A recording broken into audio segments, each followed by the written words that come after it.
In this instructional video, we will provide guidance on how to replace the Harvey audio out female connector. First, ensure Harvey is off and disconnect the power cable from the end of the cabinet. Move to the head end of Harvey and use the key to open the cabinet door. Locate and disconnect the audio out cable from the front of the electronic box.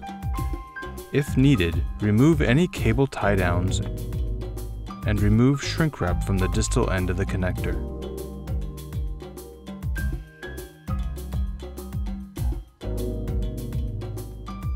Use a 9/16 inch open-ended wrench to remove the back nut that secures the female connector to the door. Proceed to remove the connector and thread the associated cable through the door. To install the new connector and cable, follow these steps in reverse order.